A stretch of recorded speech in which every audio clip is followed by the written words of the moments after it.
परवेज भाई क्या कर रहे? मरियम कुछ नहीं, बस काम कर रहा था। तो फिर मेरी प्यारी बहन को अपना नया घर कैसा लग रहा है? एक एक चीज इस घर की लाजवाब है, बहुत ही अच्छा है माशाल्लाह। थैंक यू भाई। मैंने रुबाब को समझा दिया तुम्हारी पसंद नापसंद के बारे में। फिर भी कुछ भी चेंज करना हो डेकोर में तो तुम कर सकती हो, तुम्हारा अपना घर है। समझ सकती हूँ मैं। और अब आप मेरी आदतें खराब करना चाह रहे हैं ना? आदतें खराब नहीं कर रहा मरियम, तुम्हें एहसास दिला रहा हूं कि तुम एक जीती जागती इंसान हो। क्यों उस शख्स के लिए खुद को, अपनी जिंदगी को बर्बाद कर रही हो मरियम? तुम अगर चाहो ना मरियम तो तुम अब भी उसे जान छुड़ा सकती हो। भाई आप आज भी उन सोचों के गुलाम हैं? हाँ, क्योंकि वो शख्स आज भी वहीं अटका हुआ है, बल्कि तुम्हारे साथ ज्यादती करने में बहुत आगे तक जा चुका। हाथ उठाने वाला मर्द मर्द नहीं होता। देखो मरियम, पहले तुम कमजोर थी, लेकिन अब तुम्हारा भाई तुम्हारे साथ खड़ा है। पैसा आ गया है ना आपके पास, तो फिर सोच भी वैसी ही बन जाएगी जैसे मेरे शौहर की सोच है। उसके पास भी तो पैसा ही है ना।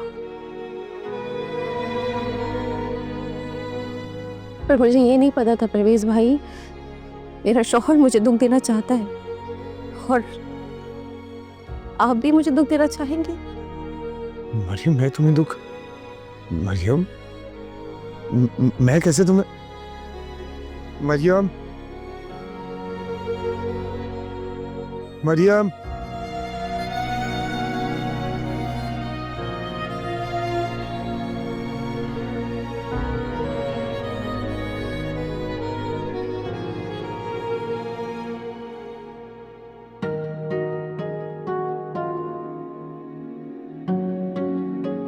जी आंटी, अब कैसी तबीयत है आपकी?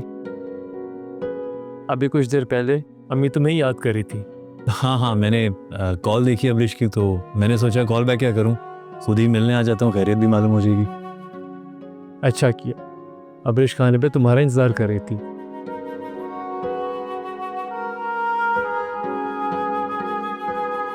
बेटा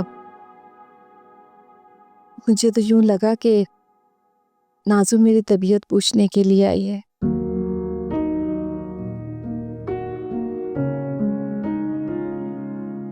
हमारी बहू कैसी है, ठीक है ना?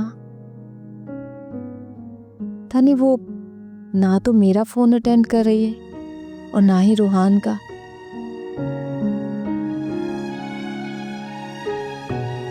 और मैं तो बहुत ज्यादा फिक्रमंद हो रही थी जब तुम भी अबरिश का फोन नहीं अटेंड कर रहे थे। नहीं आंटी, ऐसी कोई बात नहीं है, बस वो घर पे कुछ प्रॉब्लम चल रही थी और उसी में शायद मसरूफ होगी,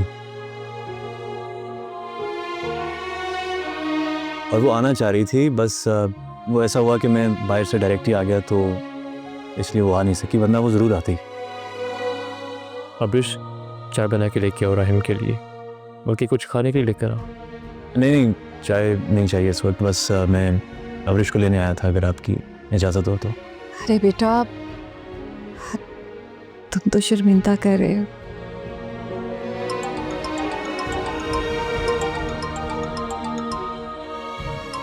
एक्सक्यूज मी।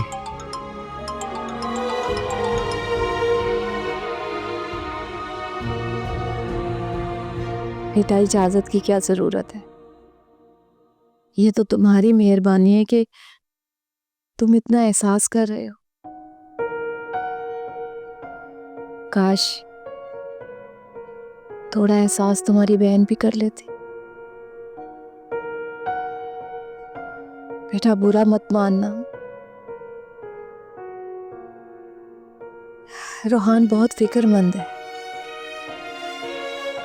तुम देख रहे हो कि शादी के बाद मुरझा सा गया है।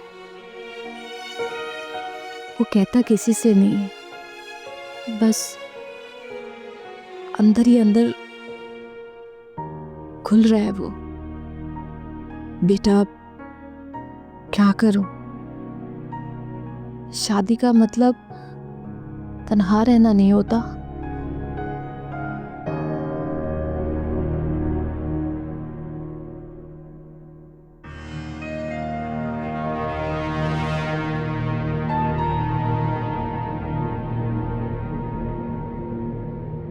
राहिम ने तो मुझसे आज से पहले इस तरह कभी बात नहीं की। यकीनन ये वो अब्रश और उसकी माँ इसको पट्टियां पढ़ा रहे। ला, सारी मुसीबतें एक साथ ही आ गई हैं। घर वालों से लड़ाई करूं या उस बाहर वाले बाबर से।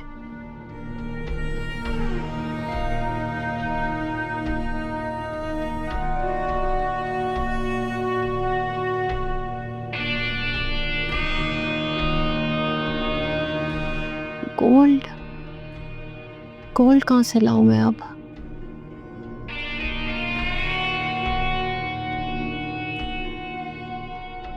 कैश नहीं है मेरे पास।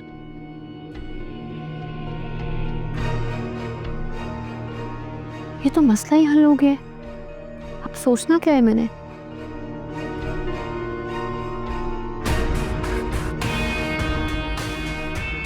मरियम भाभी का जेवर कैसे लिया जाए? अम्मी के लॉकर में रखा हुआ है ना।